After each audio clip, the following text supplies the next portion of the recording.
Yes friends, देखिए video लेके आया मैं आपके सम्मुख। और कल भी लेके आया था। 24,400 का टारगेट बताया था, वो आ गया आज 305 तक टच किया, फिर थोड़ा ऊपर आके बंद हुआ। तो दोस्तों ज़्यादा इनको जज करना मुश्किल नहीं है, बशर्ते कि आपके हाथ में पूरी वर्ल्ड की सिनेरियो हो that reflects what will be in coming days in India. That is one type of indication. युद्ध चल रहा है पाकिस्तान और अफगानिस्तान का, तनातनी चल रही है रशिया यूक्रेन बहुत ज़बरदस्त चल रही है दोस्तों। Iran, US, Israel. अब जो पैसेज है हॉर्मोज जलडमरू का, उस पर झगड़ा है दोस्तों। पैसेज दे, ऑयल टैंकर्स को फ्रीडम दे, यूएस ने अपनी नेवी उतार दी, यानी ये मामले बढ़ते ही नज़र आ रहे हैं दोस्तों। चाइना ने वैसे कहा है कि भाई आप किसी के टैंकर्स को रोकिए मत, तो ईरान ने ओनली फॉर चाइना अलाउ किया है। तो ये डिप्लोमेसी कहाँ तक और कैसे काम करेगी, इसको भी विचार में लाया जा सकता है। मैं ग्लोब की बात कर रहा हूँ दोस्तों, नॉट ओनली इंडिया। इंडिया तो बात की बात है, globe cover India, India does not cover globe. फिर बात आ जाती है दोस्तों inside story of US, that Congress is not cooperating with Trump. That is one type of story.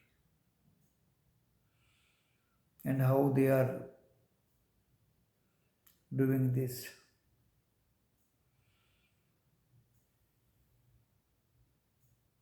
आज से नहीं, बेस्ट ऑफ यूएस के बहुत दिनों से हैं। अबू धाबी थे और काफ़ी जगहों पे बेस हैं। कहीं ये कॉन्फ्लिक्ट ड्यू टू सिंपैथी हो रहा है, कहीं अटैक हो रहे हैं ईरान के, कहीं जानबूझ के अटैक हो रहे हैं। यूरोप में भी कोई यूएस का साथ दे रहा है, कोई नहीं दे रहा है।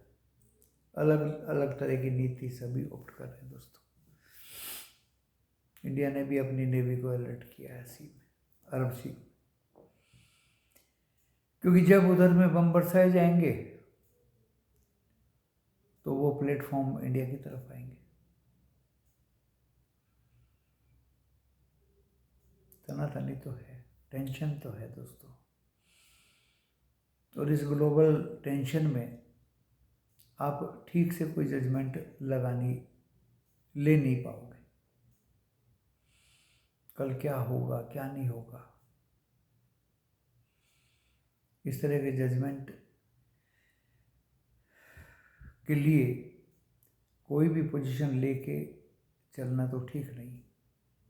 आज बुधवार था, कल सेंसेक्स की एक्सपायरी है और आप बहुत दिन से देख रहे हो क्लोजिंग पे थोड़े से कवर हो जाते हैं बाजार, अगले दिन फिर नीचे खुलते हैं। नीचे खुलते हैं तो कवर हो जाते हैं, ऊपर खुलते हैं तो सेल ऑन राइज। ज़्यादा कुछ दिमाग लगाने की ज़रूरत नहीं है ऐसे माहौल में।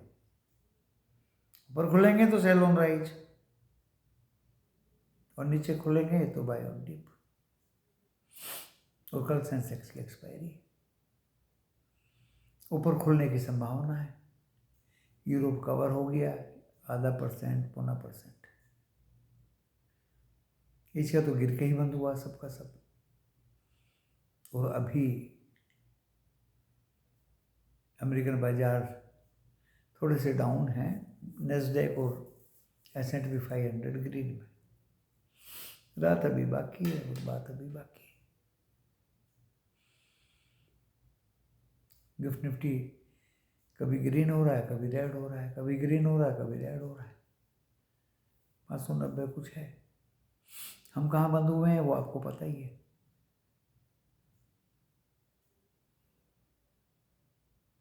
क्या हालत थी नेशनल स्टॉक एक्सचेंज में वो आपको पता ही है। गिरने वाले ज़्यादा थे, बढ़ने वाले कम थे। मिड कैप 100 बढ़ने वाले दिखाई नहीं दिए, गिरने वाले थे सब। बैंक निफ्टी जबरदस्त गिर के ही बंद हुआ, निफ्टी 50 गिर के ही बंद हुआ। यानी 41 में से 39 सेक्टर्स रेड में ही बंद हुए हैं दोस्तों इंडिया के। ग्राफिक और वो नॉन फेरस एलॉय, वो 2 सेक्टर थे जिनमें थोड़ी सी हरियाली थी। अदरवाइज सबके सब सेक्टर रेड में ही बंद हुए। FII का डेटा आ चुका है।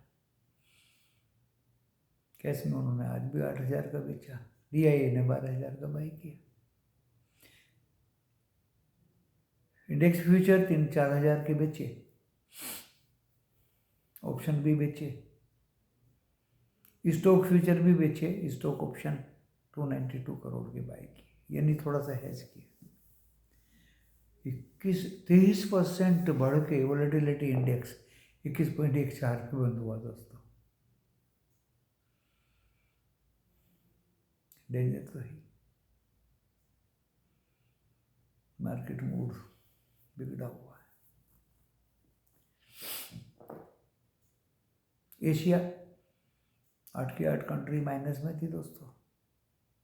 एक सिंगापुर शायद बंद थी आज। यूरोप में FTSE London, CAC France and DAX Germany अभी ग्रीन में है, 0.5% 1% के आसपास।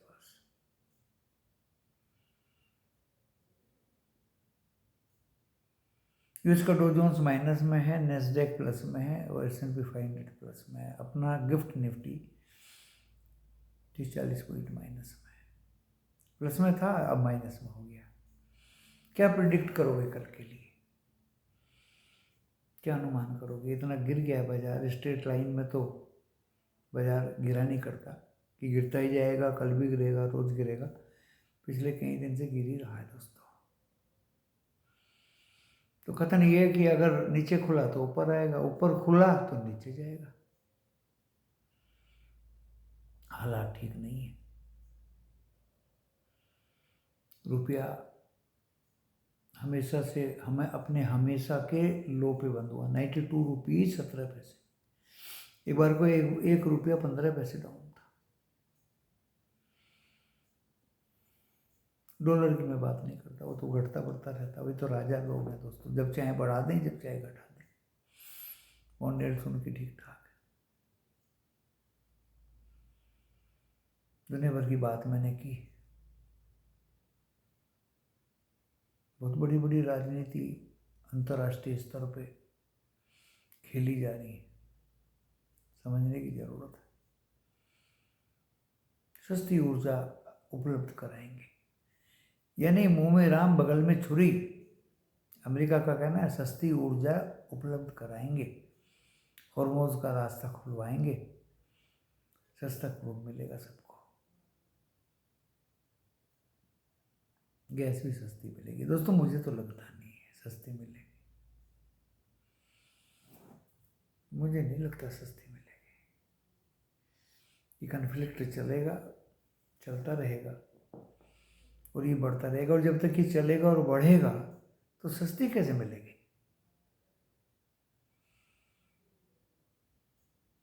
अगर आपको कोई चीज़ एक्सप्लेन करें, जैसे मैंने कल कच्चा तेल एक्सप्लेन किया था, क्यों नहीं प्रोडक्शन बढ़ेगी, मैं कारण बताया था। तो ऐसी मैं डिसास्टर हाउ इट हैपन्स। पहले एटम बम हुआ करता था, एक बड़े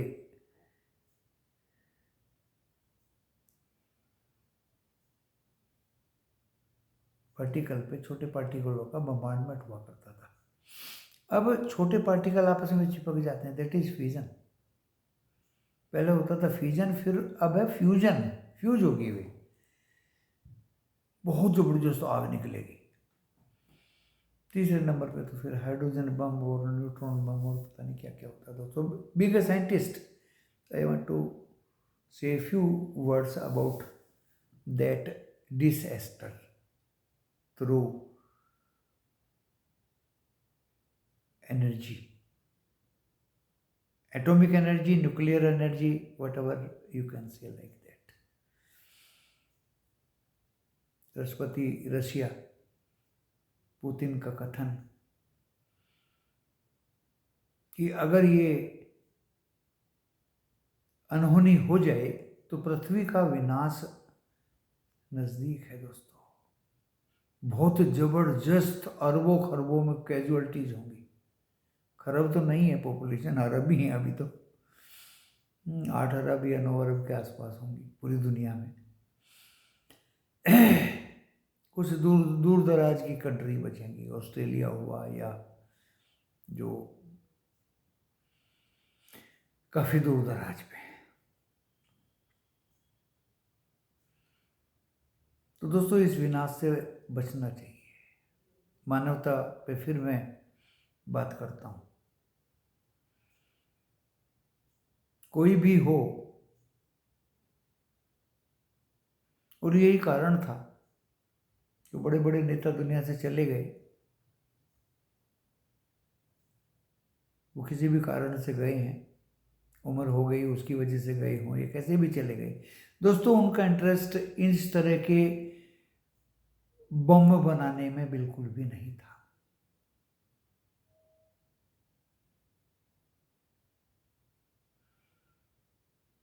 एक दूसरे की अंडरस्टैंडिंग जरूरी है। जिस कंट्रीज के पास इस तरह की शक्तियां हैं, उनको बहुत अलर्ट रहने की जरूरत है। अब आप ये मत कहिए कि मैं यहाँ क्लास ले रहा हूं सबकी। भाई, ये मेरा एजुकेशनल चैनल है, मैं अपने मन की बात करता हूं। डिस्क्लेमर डिस्क्रिप्शन बॉक्स में चिपका हुआ है, उसे पढ़ लीजिए, या उसके अनुसार मैं बता देता हूं क्या है कि आप अपने सलाहकार से सलाह लेके ही इकोनॉमिक एक्टिविटीज में काम करें। मेरे परामर्श या मेरे वक्तव्य या मेरे कथन पे विश्वास ना करिए, मैं गलत भी हो सकता हूँ। मैं सिर्फ ये news base technical and educational video बनाता हूँ। दोस्तों, एजुकेशनल इन द सेंस कि डिसास्टर बहुत बड़ा होगा। कल मैंने क्रूड ऑयल का बात किया था, how to stop production from shallow well, medium well or deeper well. Today I am talking, being a scientist, about disaster by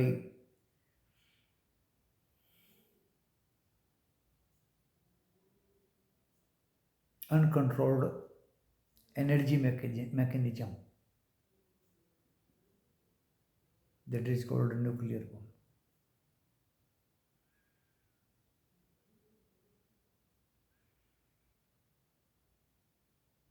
वो तो दोस्तों बहुत दूर की बात है।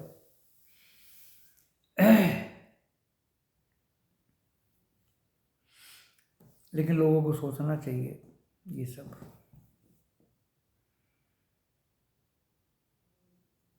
और मानवता को पहले नंबर पे लेना चाहिए। जी और जी ने दो की राजनीति अभी और चलेगा, मैंने बताया।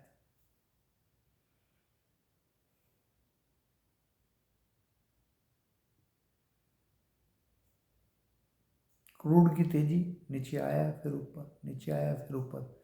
आज देख लीजिए कहां से कहां गया। लेवल्स और टिप तो मैं दिया नहीं करता कुछ।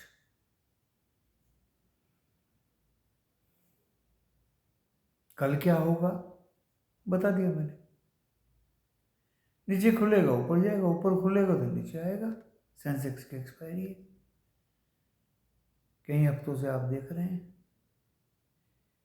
क्या होता है इसमें। मैं गलत भी हो सकता हूं।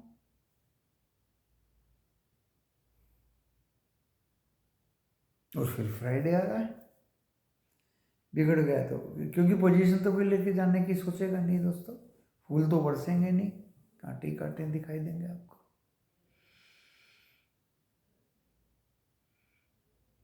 Situation is not okay, not favourable for the market.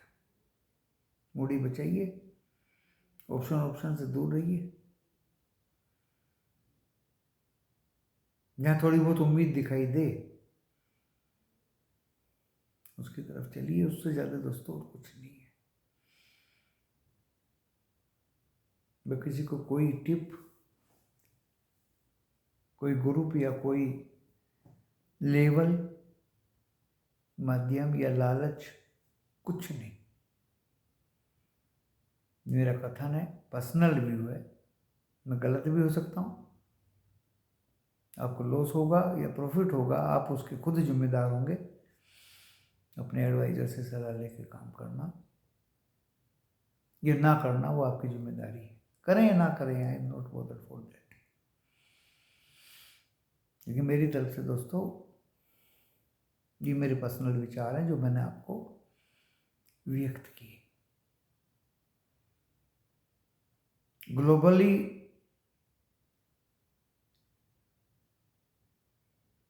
ये प्रभाव पूरी दुनिया की इकोनॉमी पे पड़ता रहेगा। अभी कोई ऐसे सकारात्मक लक्षण दिखाई नहीं दे रहे दोस्तों। ये मेरे व्यूज़ हैं, वीडियो में लेकर आता हूँ, कोई सुनना चाहे सुने, नहीं सुनना चाहे ना सुने। मैं ये भी नहीं कहता कि मेरे वीडियो को आप सब्सक्राइब करें, ज़रूरत नहीं है दोस्तों। धन्यवाद।